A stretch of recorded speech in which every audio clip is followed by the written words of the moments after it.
Top quality और consistent performance के लिए सिर्फ सिल्वर पंप नाम याद रखना।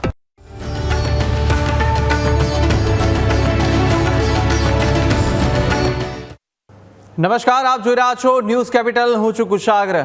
ન્યૂઝ કેપિટલના વિશેષ કાર્યક્રમમાં આપનું સ્વાગત છે. ઉત્તરાયણનો આ પર્વ સૂર્ય ઉપાસનાનો આ પર્વ કહેવાય છે, પરંતુ મકર સંક્રાંતિ જેની અંદર સૂર્ય મકર રાશિમાં પ્રવેશ કરે, કેવા ગ્રહો પરિવર્તન આવશે, કેવા યોગો જોવા મળશે, કેવા સંયોગ બનવાના છે, તે તમામ મુદ્દે આપણે આજના વિશેષ કાર્યક્રમની અંદર ચર્ચા કરવાના છે. અને આપણી સાથે માહિતી આપવા માટે જોડાયા છે એસ્ટ્રોલોજર મોનાલી સોની. મોનાલી, આપનું ખૂબ ખૂબ સ્વાગત છે. શરૂઆત કરીએ. સૌ પહેલાં તો આ વખતનું જે સંયોગ છે, કારણ કે મકર સંક્રાંતિ, એકાદશી પણ, અને સાથે સાથે કેવા કેવા યોગ, કયા આ વખતના જુદા સંયોગ દર વખત કરતાં જોવા મળી રહ્યા છે. જ્યારે સૂર્ય જે છે ધનુ રાશિમાંથી મકર રાશિમાં આવે છે, એટલે કે પોતાના પુત્રની રાશિમાં આવે છે, શનિની રાશિમાં આવે છે, ત્યારે આ વખતે ખૂબ જ સારો યોગ બની રહ્યો છે. ખાસ તો આ દિવસે સટતિલા એકાદશી આવી રહી છે, એટલે ભગવાન વિષ્ણુની પણ કૃપા આપણને મળી રહી છે. સાથે સાથે મકર રાશિમાં આ વખતે શુક્ર, મંગળ અને સૂર્ય ત્રણેય રાશિનું ગોચર થવા જઈ રહ્યું છે, એટલે કે સર્વાર્થ સિદ્ધ યોગ, ત્રિગ્રહી યોગ અને અમૃતલક્ષી યોગ બની રહ્યો છે. આ યોગમાં દાન, પુણ્ય, પૂજા પાઠ જેટલું કરો છો તેનું આપણને બમણું ફળ મળે છે. અને સાથે સાથે મકર સંક્રાંતિના આ પવિત્ર દિવસે 11 પણ આવી રહી છે, માટે તમે પિતૃઓ માટે પણ દાન કરો છો, તર્પણ કરો છો, તો પિતૃઓની કૃપા પણ તમને મળી રહેશે. બિલકુલ, દાન પૂર્ણ કરવાનું ખૂબ જ મહત્વ રહેલું છે એવું આપ કહી રહ્યા છો, પરંતુ ઉત્તરાયણની અંદર શા માટે દાન કરવાનું જ વધુ મહત્વ ગણવામાં આવ્યું છે? બીજા અન્ય પૂજા ઉપાસના પણ કરી શકાય, પરંતુ દાન જ શા માટે? તેનું એક કારણ એ છે કે જે સૂર્ય જે છે તે દક્ષિણાયનમાંથી ઉત્તરાયણ તરફ જાય છે. દક્ષિણાયન એટલે કે દેવતાઓની રાત્રિ, અને ઉત્તરાયણ એટલે કે દેવતાઓના દિવસો. ખાસ કરીને હવેથી ઋતુ પરિવર્તન પણ થાય છે, અને સૂર્યનું જે આ ગોચર થઈ રહ્યું છે ત્યારે એવું કહી શકાય કે ઉર્જામાં વધારો થાય છે. હવેના દિવસોમાં તમે દાન પુણ્ય કરો છો, જેટલું પણ પૂજાનું કાર્ય કરો છો, તો તમને તમારા આ જીવનમાં મોક્ષની પ્રાપ્તિ થાય છે, તમને પુણ્યની પ્રાપ્તિ થાય છે, તમારા પાપ જે છે તેનું નષ્ટ થઈ જાય છે. અને સાથે સાથે આ દિવસોમાં કરેલું દાન પુણ્યને વિશેષ રીતે દેવતાઓના આશીર્વાદ મળે છે. તમારા પિતૃઓ સુધી આ જે દાન પુણ્ય છે તેમને પણ અર્પણ થાય છે, માટે તેમને પણ જો ક્યાંક તે લોકો પીડાતા હોય તો તેમને પણ મોક્ષની પ્રાપ્તિ થાય છે. સાથે સાથે એવું કહેવાય કે જે પિતા છે તે પોતાના પુત્રને મળવા જાય છે તેમની રાશિમાં. આમ તો વર્ષમાં 12 સંક્રાંતિ હોય છે, પરંતુ સૂર્યનું જ્યારે મકર સંક્રાંતિમાં ગોચર થાય છે ત્યારે આ ઉત્તરાયણ તરફ, એટલે કે ઉત્તર તરફ સૂર્યની જે ગતિ થાય છે તે તમારા જીવનમાં ઉર્જાની પ્રાપ્તિ કરાવે છે, તમને સૂર્યના આશીર્વાદ મળે છે. અને સાથે સાથે દરેક જે કાર્ય જે છે તે આપણે ધનુર્માસમાં જે અટકેલા કાર્યો હોય છે, જેને આપણે નથી કરતા, તે નવા કાર્યોની શરૂઆત પણ આપણે દાન, પુણ્ય અને આશીર્વાદથી શરૂ કરીએ છીએ. બિલકુલ. અને સાથે એ પણ આગળ પણ એ જણાવીશું આપણે દર્શકોને કે રાશિ પ્રમાણે કયા કયા આજના દિવસે આપને ઉપાય કરવા જોઈએ અને કઈ રાશિને ફાયદો થશે એ પણ આપણે જાણીશું આપની પાસે. પરંતુ એ પણ જાણવું છે અત્યારે કે ઉત્તરાયણની અંદર ખીચડી પણ ખાવામાં આવે છે. આનું કારણ શું? ખીચડી શા માટે ખાઈએ? જરૂરથી, કારણ કે ખીચડીને મહાદાન ઉત્તરાયણમાં કહેવામાં આવે છે. જે સૂર્ય જે છે તે પિતા છે, આત્માનો કારક છે, પરંતુ સાથે સાથે જે શનિ છે, તમે જોશો કે શનિ જ્યારે તમે નીતિથી કામ કરો છો, ન્યાયાધીશ છે શનિ, એટલે કે જે મજૂરી કરીને ધીરે ધીરે પોતાનું ગુજરાન ચલાવે છે, તે લોકોનો મુખ્ય આહાર ખીચડી છે. અને ખાસ કરીને જ્યારે સૂર્યનું શનિની રાશિમાં ગોચર થાય છે ત્યારે ખીચડીનું દાન કરવાથી શનિ સંબંધિત જો કોઈ પીડા છે, જેમ કે સાડાસાતી છે, ઢૈયા છે, શનિની કોઈ પણ અશુભ પ્રભાવ તમારી કુંડલી ઉપર થઈ રહ્યો છે, તો આ દરેક પરિસ્થિતિમાં તમને જે શનિની જે પણ એવી તકલીફ થતી હોય, જેની દ્રષ્ટિના લીધે તમે તમારા જીવનમાં ક્યાંક ને ક્યાંક અડચણ અનુભવતા હોય, તો દરેક સમસ્યામાંથી તમને નિવારણ પ્રાપ્ત થાય છે. અને ખાસ કરીને જે ખીચડી જે છે તે સુપાચ્ય અને હળવો ખોરાક છે, અને આ ખોરાકનું દાન તમે કરો છો, એટલે કે ખીચડીનું દાન કરો છો, અડદની દાળ, મગની દાળ વગેરેનું તમે ગરીબોમાં જ્યારે દાન કરો છો આ દિવસે, ત્યારે શનિ સંબંધિત જે પણ પીડા છે તમારી કુંડલીમાં તે દૂર થાય છે. બિલકુલ. એટલે શનિને મજબૂત કરવો હોય અને એમની દશામાંથી થોડી રાહત મેળવવી હોય તો આ ઉપાય અવશ્ય કરવો. બિલકુલ. અને એ પણ જાણી લઈએ કે ઉત્તરાયણ તો લોકો પતંગ ચગાવી અને ખુશ થતા હોય અને બસ ડીજે પાર્ટી કરી ઉપર ધાબા પર મસ્તી કરતા હોય, પરંતુ એની પાછળનું એક વૈદિક અને શાસ્ત્રમાં પણ વર્ણન કરેલું છે, તે પણ જણાવી દો. જ્યારે આપણે પતંગ ચગાવીએ છીએ એટલે પૂરું આકાશ રંગબેરંગી જે પતંગોથી ઝળહળી ઉઠે છે. એમ કહેવાય કે બધે રંગબેરંગી પતંગો હોય છે. આ જે પતંગ ચગાવવાનું આપણા શાસ્ત્રોયુક્ત આપણે કારણ જોઈએ તો ભગવાન શ્રી રામે જ્યારે લંકા દહન કરીને જ્યારે અયોધ્યા પાછા ફર્યા હતા, જ્યારે તેમનું ધામધૂમથી સ્વાગત કરવામાં આવ્યું હતું અને ત્યારબાદ તેમણે જ્યારે પતંગ ઉડાવ્યો હતો. આ પતંગ જે છે તે એક વિજયનું પ્રતીક છે, હર્ષો ઉલ્લાસનું પ્રતીક છે અને સાથે સાથે પોતાના પરિવાર સાથે મેળાપનું પ્રતીક છે. પૃથ્વીનું સીધું આકાશ તરફનું એક સંવાદનું માધ્યમ છે. ભગવાન શ્રી રામે જ્યારે પતંગ ચગાવ્યો હતો તે પતંગ સીધો ઇન્દ્રલોકમાં ગયો હતો અને ઇન્દ્રજી સમજી ગયા હતા કે ચોક્કસથી આ એક સાથે મિલાપનું અને સાથે સાથે વિજયનું પણ એક કારણ છે. સાથે એવું કહેવાય કે જ્યારે સૂર્ય ઉત્તરાર્ધ તરફ આવતો હોય છે ત્યારે આપણને સૂર્યની ઉર્જા પ્રચુર પ્રમાણમાં મળતી હોય છે. જે ઋતુ પરિવર્તન થાય છે એટલે કે જે ઠંડી તરફથી જ્યારે હવે દિવસો લાંબા થતા જાય છે, થોડું ગરમીનું પ્રમાણ પણ વધશે, ત્યારે એવું કહેવાય કે શરદીના લીધે જો તમારી રોગ પ્રતિકારક શક્તિ ક્યાંક ને ક્યાંક ખરાબ થઈ હોય, તમારી ઇમ્યુનિટી સિસ્ટમ બગડી હોય, તો ત્યારે તમે આકાશ ઉપર જ્યારે સૂર્યના તડકામાં પતંગ ચગાવો છો તો તે પતંગ તમને સૂર્યના માધ્યમથી તમને વિટામિન ડી મળે છે. આખો દિવસ જ્યારે આપણે ધાબા ઉપર પતંગ ચગાવતા હોઈએ છીએ તેના કારણે આપણને વિટામિન્સ મળે છે, આપણને પોષણ મળે છે અને સાથે સાથે આપણા પૂર્વજો સુધીનો એક સંવાદ પણ પતંગ ગણવામાં આવે છે કે આપણે આ ધરતી ઉપર ખુશ છે, પરિવારના બધા લોકો સાથે હળીમળીને હર્ષોલ્લાસ કરીએ છીએ. તો આ એક પ્રતીક માટે પણ આપણે પતંગ ચગાવીને આપણા પિતૃઓના આશીર્વાદ પ્રાપ્ત કરીએ છીએ. બિલકુલ. એટલે પતંગ શા માટે આપણે ચગાવતા હોઈએ છીએ તે પણ આપણે જાણી લીધું છે અને એ પણ જાણવું છે કે સૂર્ય જે પરિભ્રમણ કરતું હોય એ પરિભ્રમણ કેવી અસરો જોવા મળતી હોય છે, કારણ કે દર વર્ષે સૂર્ય પરિભ્રમણ કરતું હોય તો તે વખતે કેવા યોગો જોવામાં આવે છે અને આ વખતે સૌથી વધુ સારા પરિણામો કઈ રાશિના જાતકોને મળવાના છે? જરૂરથી કુશાગ્રભાઈ, જો હું વાત કરું તો સૂર્યનું આ પરિભ્રમણ છે ને એવું કહેવાય છે કે તે ખૂબ જ સાક્ષાત્કાર કરવાવાળું છે, કારણ કે સૂર્ય જે છે આમ તો 12 મહિનામાં 12 રાશિમાં તે પરિવર્તન કરે છે. એક મહિનો તે દરેક રાશિમાં રહે છે, પરંતુ જ્યારે તે શનિની રાશિમાં જાય છે એટલે કે શનિ જ્યારે એવું કહેવાય કે જે પરિણામો નથી આપતું, અસહ્ય મહેનત કરાવે છે, તેની દ્રષ્ટિ પણ લોકોને ક્યાંક ને ક્યાંક ડિસ્ટર્બ કરતી હોય છે. જ્યારે સૂર્યનું પરિવર્તન શનિની રાશિમાં થાય છે ત્યારે સૂર્ય જે છે તે એક પિતા છે અને પિતા પોતાના બાળકોને ખૂબ જ સારી રીતે રક્ષણ આપે છે, તેમનું પ્રોટેક્શન કરે છે, તેની જવાબદારી નિભાવે છે. એટલે સૂર્ય જ્યારે આ રાશિમાં ગોચર કરે છે ત્યારે ખાસ કરીને કેટલીક રાશિઓને ખૂબ જ સારો ફાયદો થાય છે. આમ જોવા જઈએ તો 2026નું સૂર્યનું આ ગોચર મેષ રાશિ, વૃષભ રાશિ, કર્ક રાશિ, સિંહ રાશિ અને સાથે સાથે મીન રાશિ, આ 5 રાશિઓને ખૂબ જ સારો સકારાત્મક લાભ આપીને જશે. આ લોકોના જીવનમાં જેટલા પણ અટકેલા કાર્યો હતા તે તેમના કાર્યો પરિપૂર્ણ થશે, સમાજમાં માન સન્માન મળશે, સ્વાસ્થ્ય સંબંધિત કોઈ સમસ્યા હશે તો તેમાં પણ તેમને રાહત થશે. ખાસ કરીને વ્યવસાયિક ક્ષેત્રે તેમને ખૂબ જ સારી પ્રગતિ પ્રાપ્ત થાય તેવું આ સૂર્યનું ગોચર તેમના માટે રહેશે. બિલકુલ. અને કઈ રાશિને આનો લાભ થવાનો છે આ વખતે તે જાણી લીધું છે, પરંતુ હવે એ પણ જાણવું છે કે કઈ રાશિ માટે જે સાવચેત રહેવાનો સમય રહેશે, કારણ કે તમામ રાશિ માટે લાભો તો જણાવી દીધા, પરંતુ આ વખતે સાચવીને પગલાં ભરવા એ કઈ રાશિ માટે? જરૂરથી જે પ્રમાણે મેં આગળ કહ્યું કે જે 5 રાશિ છે કે મેષ રાશિ છે, વૃષભ રાશિ છે, કર્ક, સિંહ અને મીન રાશિને તો ફાયદો થવાનો જ છે, સાથે સાથે મકર રાશિ અને વૃશ્ચિક રાશિને પણ ફાયદો થવાનો છે. પરંતુ જો હું સાચવીને જો વાત કરું તો આ વખતે થોડું મિથુન રાશિને અને કુંભ રાશિને થોડુંક સાચવવાનું રહેશે.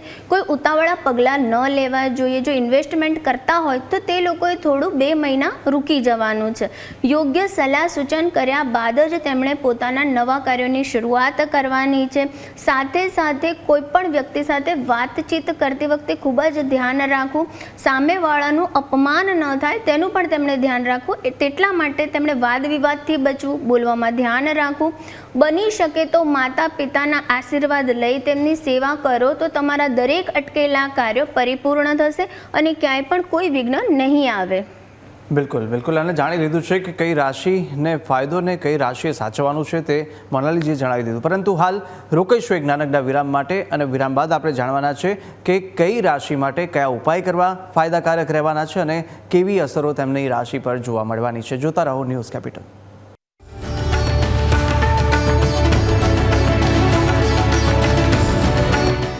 વિરામ બાદ આપનું સ્વાગત છે ન્યૂઝ કેપિટલની વિશેષ રજૂઆતની અંદર. આપણે વાત કરી રહ્યા હતા કઈ રાશિ પર કેવી અસર આ મકર સંક્રાંત પર જોવા મળવાની છે, કારણ કે સૂર્યનું જે પરિભ્રમણ છે કયા કયા અસરો છોડી જાય છે તે જણાવી રહ્યા હતા મોનાલી સોની. મોનાલીજી આપણી સાથે જોડાયા છે.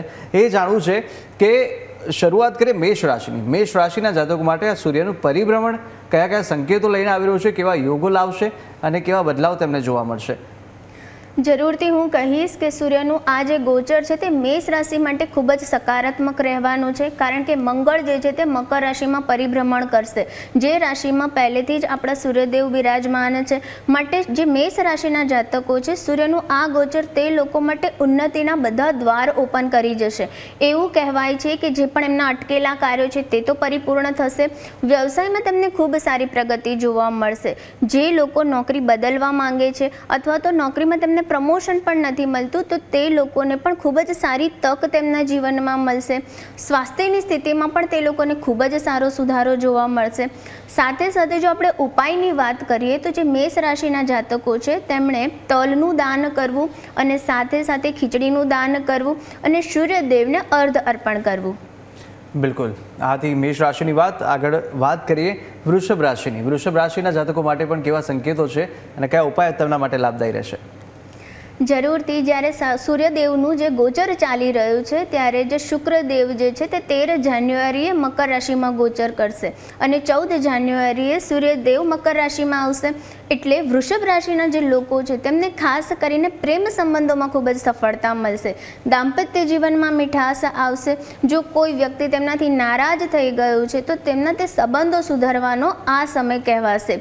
સૂર્યના આશીર્વાદથી વૃષભ રાશિના જાતકોનો આ સમય એવું કહેવાશે કે તેમને ગોલ્ડન પીરિયડ શરૂ થવાનો છે. તેમના દરેકે દરેક કાર્યો પરિપૂર્ણ થશે. તેમની દરેક ઈચ્છાઓ, તેમના દરેક ડ્રીમ્સ જે છે તે પૂરા થશે. જો ઉપાયની વાત કરીએ તો વૃષભ રાશિના જાતકોએ સૂર્યદેવને અર્ધ આપવું અને સાથે સાથે તેમણે પવિત્ર નદીઓમાં સ્નાન કરવું જોઈએ. જો શક્ય ન થાય તો ગંગાજળ થોડું પાણીમાં ભેળવીને પણ તેમણે ઉત્તરાયણના દિવસે સ્નાન કરે છે તો તેમને પુણ્યની પ્રાપ્તિ થશે અને તેમને ખૂબ જ સારી આગળ સફળતા પ્રાપ્ત થશે. બિલકુલ. મેષ રાશિ માટેનું આ અનુમાન હતું અને કેવા સંકેતો જોવા મળી રહ્યા છે તે જાણી લીધું છે. વાત મિથુન રાશિની. મિથુન મારી પણ રાશિ છે, મારે કયા ઉપાય કરવાના એ કહી દો. જરૂરથી. મિથુન રાશિની જો વાત કરીએ તો સૂર્યનું જે આ ગોચર જે છે અહીંયા આગળ એવું કહી શકાય કે તેમને 50-50 પરિણામ આપવાનું છે. 50% તેમને ખૂબ જ સારો લાભ પણ થઈ શકે છે. અચાનક કોઈ તક પણ તેમના જીવનમાં આવી શકે છે, પરંતુ તેમણે કોઈની સલાહ લઈને જ આગળ વધવું જોઈએ. કોઈ પણ કાર્યમાં ઉતાવળ ન કરવી જોઈએ. મિથુન રાશિ માટે જે આવનારો સમય છે હું એવું કહીશ કે થોડું વિચારીને, સમજી વિચારીને કામ કરશે તો કોઈ પણ ઉતાવળ્યા પગલાં નહીં ભરે તો તેમના માટે ખૂબ જ સારા પરિણામો પ્રાપ્ત થશે. જો ઉપાયની હું વાત કરું તો મિથુન રાશિના જાતકોએ શિવ મંદિરમાં મગનું દાન કરવું જોઈએ. સાથે સાથે ગરીબોમાં મગની દાળ અને ખીચડી પણ તેમણે દાનમાં આપવી જોઈએ. અને બની શકે તો જે નાના નાના બાળકો છે તેમને ગોળની રેવડી છે કે પછી કોઈ પણ એવી સ્ટેશનરીનો સામાન વેચીને પણ તે લોકોને ખુશ કરવા જોઈએ. બિલકુલ. તો મિથુન રાશિ માટે પણ કયા ઉપાય લાભદાયી રહેવાના છે તે આપણે જાણી લીધું ને મેં પણ જાણી લીધું. આગળ વધીશું. વાત હવે કરીશું કર્ક રાશિની. કર્ક રાશિના જાતકો માટે પણ કેવા યોગ છે તે જણાવી દો. કર્ક રાશિના જાતકોની વાત કરીએ તો આ વખતે સૂર્યનું જે ગોચર છે તેમને ખૂબ જ સારા પરિણામો આપીને જશે. આ વખતે કર્ક રાશિના જાતકોને ધન સંબંધિત અને સ્વાસ્થ્ય સંબંધિત બંને રીતે તેમને લાભ થવાનો છે. સ્વાસ્થ્યમાં પણ જે પણ એમને જૂની કોઈ તકલીફ છે તેમાં તેમને રાહત મળતી દેખાય છે. સ્વાસ્થ્ય સુધારો તેમનો થઈ શકે છે. સાથે સાથે ધાર્મિક યાત્રાના યોગ બની રહ્યા છે. જે ઘણા સમયથી જે યાત્રા તે નથી કરી શકે તે યાત્રાના કારણો બની રહ્યા છે. પરિવાર સાથે કોઈ પણ સારી એવી પળ વિતાવે, તે લોકો કોઈ સારી જગ્યાઓ ઉપર જઈ શકે તેવા પણ યોગ બની રહ્યા છે. ખાસ કરીને વ્યવસાયમાં પણ તેમનું માન સન્માન વધે, નોકરી કરતા લોકોને પણ તેમના કામની પ્રશંસા જોવા મળે. સાથે સાથે ઉપાયની વાત કરીએ તો તેમણે જે ચોખા જે છે થોડા નદીમાં અર્પણ કરવા જોઈએ અને સાથે સાથે તેમણે ગોળ અને સાથે સૂર્યદેવને અર્ધ અર્પણ કરવું જોઈએ. બિલકુલ, કર્ક રાશિ માટે પણ જાણી લીધું છે. અને આ ઉપાય આપ જે બતાવી રહ્યા છો બંને દિવસે કરાય ને? હા, જરૂરથી. એટલે આ બંને દિવસ માટે આપ ગમે ત્યારે ઉપાય કરી શકો છો અને આ ખૂબ જ સારો પર્વ છે, લાભ લઈ લો, ઉપાય અવશ્ય કરો. આગળ વધીએ, વાત કરીશું સિંહ રાશિની. સિંહ રાશિ માટે પણ કેવા ઉપાયો છે તે જણાવી દો. સૂર્ય જે સાક્ષાત એવું કહી શકાય કે સિંહ રાશિના સ્વામી ગ્રહ જે છે, માટે સિંહ રાશિને આ વખતે ખૂબ જ સારો લાભ થશે. ખાસ કરીને જે પણ કાર્યમાં તે લોકો આગળ વધી રહ્યા છે તેમાં તેમને પ્રગતિ થતી જોવા મળે છે. વેપારમાં પણ તેમને ખૂબ જ સારો લાભ થતો જોવા મળે છે. સમાજમાં માન સન્માનમાં વધારો થતો જોવા મળે છે. પરિવાર સાથેના તેમના જે સંબંધો છે તે પણ ખૂબ જ સૌહાર્દભર્યા બની જશે. સાથે સાથે તેમને કોઈક નવી તકો તેમના જીવન આવતી હોય તે પણ દેખાઈ રહ્યું છે. હેલ્થની બાબતની વાત કરું તો તેમનું સ્વાસ્થ્ય પણ ખૂબ જ સારું રહેવાનું છે. ઉપાયની જો સિંહ રાશિના જાતકોની વાત કરીએ તો તેમણે સૂર્યને અર્ધ આપવાનું છે. તેમાં તમારે લાલ ચંદન, લાલ પુષ્પ, સિંદૂર, કુમકુમ અને કેસર ભેળવીને સૂર્યદેવને અર્ધ આપવું અને સાથે સાથે ઓમ સૂર્યાય નમઃ મંત્રના જાપ કરવા. બિલકુલ, તો હતું આ સિંહ રાશિ માટેનું. આગળ વધીશું, કન્યા રાશિ માટે પણ જાણી લઈએ કેવા સંકેતો છે. કન્યા રાશિના જાતકોની વાત કરીએ તો સૂર્ય સાથે બુધની ખૂબ જ સારી મિત્રતા છે. સૂર્યનું જે આ ગોચર છે તે બુધ રાશિના જાતકો એટલે કે કન્યા રાશિના જાતકોને ખૂબ જ સારો લાભ આપીને જશે. સાથે સાથે કન્યા રાશિના જાતકોના જેટલા પણ અટકેલા કાર્યો છે તે તેમના કાર્યો પરિપૂર્ણ થવાના સંકેતો દેખાઈ રહ્યા છે.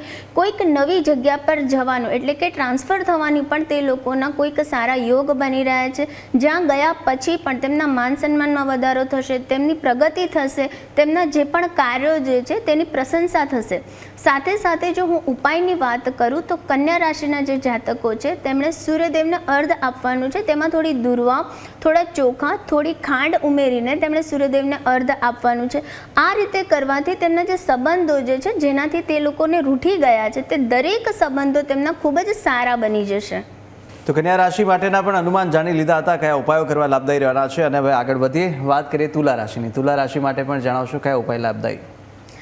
તુલા રાશિના જાતકોની આપણે વાત કરીએ તો તુલા રાશિની જાતકો એટલે કે શુક્રની રાશિની શનિ સાથે મિત્રતા છે અને શનિની રાશિમાં જ્યારે સૂર્યદેવનું ગોચર થઈ રહ્યું છે ત્યારે આ લોકોને ખૂબ જ સારા કોઈ સમાચાર પ્રાપ્ત થઈ શકે છે. નવા લોકોની જિંદગીમાં એન્ટ્રી થઈ શકે છે. એટલે કે જે લોકોના લગ્ન ન થયા હોય, લગ્ન વાંચુક લોકોને કોઈ સારું જીવન પાત્ર મળી શકે છે અને તેમના જીવનમાં ખૂબ જ સારા એવા પ્રસંગો બની શકે છે. જો ઉપાયની વાત કરીએ તો તે લોકોએ તલનું દાન કરવું જોઈએ, સૂર્યને અર્ધ અર્પણ કરવું જોઈએ અને સાથે સાથે પવિત્ર નદીઓમાં સ્નાન કરવું જોઈએ. તો તુલા રાશિના જાતકોને વિશેષ રીતે લાભ થશે. બિલકુલ, તુલા માટે પણ જાણી લીધું. આગળ વધીએ, વાત વૃશ્ચિક રાશિની કરીએ. વૃશ્ચિક રાશિની જો વાત કરીએ તો આ વખતે તેમના માટે ગોલ્ડન પીરિયડ રહેવાનો છે. સકારાત્મક પરિણામો તેમને પ્રાપ્ત થવાના છે. એવું કહેવાશે કે જે જગ્યાએ જે ઈચ્છા તેમની હશે તે પરિપૂર્ણ થશે. દરેક કાર્યો તેમના સકુશળ સંપન્ન થશે. સાથે સાથે તેમને લોકોનો સાથ સહકાર ખૂબ જ સારો મળશે. લોકો તેમને પ્રેમ કરશે, સાથે સાથે તેમને સન્માન પણ આપશે. વૃશ્ચિક રાશિના જાતકોના જો હું ઉપાયની વાત કરું તો તેમણે 1.25 કિલો ગોળ નદીમાં પ્રવાહિત કરવું જોઈએ ઉત્તરાયણના દિવસે. સૂર્યદેવના અને મંગલદેવના આશીર્વાદ પ્રાપ્ત કરવાથી તેમના દરેક કાર્યોમાં તેમને સિદ્ધિ પ્રાપ્ત થશે. વૃશ્ચિક રાશિની વાત કરી લીધી અને હવે આગળ વધી વાત કરીશું ધનરાશિ. ધનરાશિ માટે પણ કેવા યોગ છે જણાવો. ધન રાશિની જ્યારે આપણે વાત કરીએ છીએ ત્યારે ધન રાશિ એ ગુરુની રાશિ છે અને સૂર્ય જ્યારે મકર રાશિમાં પરિવર્તન થાય છે ત્યારે ધન રાશિવાળા લોકોને પણ વિદ્યા ક્ષેત્રે એટલે કે જ્ઞાનમાં વધારો થશે. જો કોઈ પણ વિદ્યાર્થી ખૂબ જ મહેનત કરી રહ્યું છે તો તેને ઉચ્ચ પરિણામ પ્રાપ્ત થવાના સંકેતો દેખાય છે. સાથે સાથે કોઈ વ્યક્તિ પોતાના નવા પ્રોજેક્ટ ઉપર કામ શરૂઆત કરવા માંગે છે તો આ સમયગાળો તેમના માટે ખૂબ જ સારો લાભ આપી શકે છે.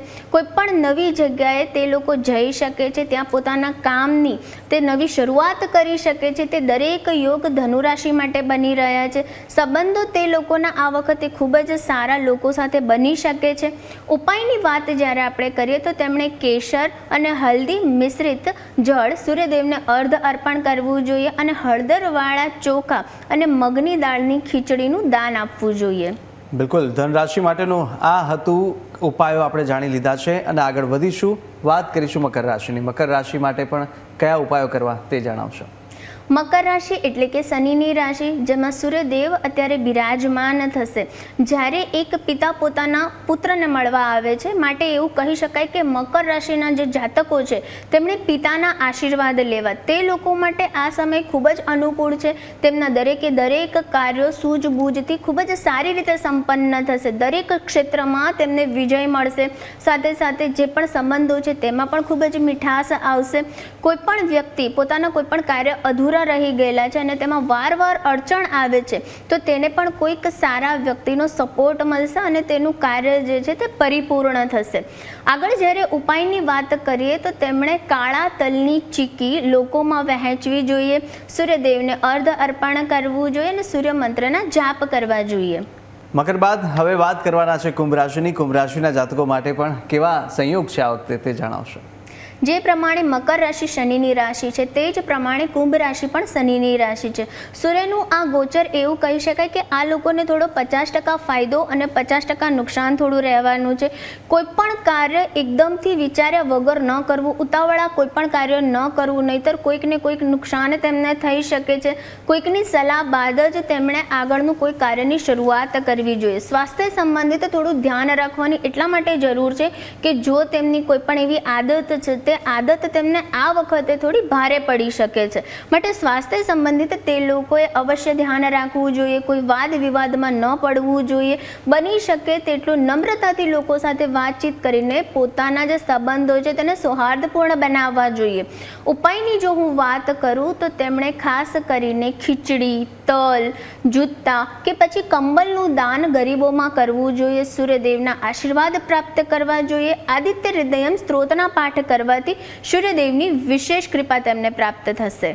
બિલકુલ, અને હવે આગળ વાત કરીશું રાશિચક્રની અંતિમ રાશિ મીન રાશિની. મીન રાશિ માટે પણ કયા ઉપાયો કરવા રહેશે તે જણાવશો. મીન રાશિની વાત કરીએ તો તેમનો જે આ પીરિયડ જે છે તેમના માટે થોડો સાનુકૂળ કહી શકાય છે. તેમણે પણ થોડીક વસ્તુઓમાં સજાગતા રાખવાની છે. કોઈ પણ કાર્ય કરતાં પહેલાં તેમણે થોડું ધ્યાન રાખવાનું છે.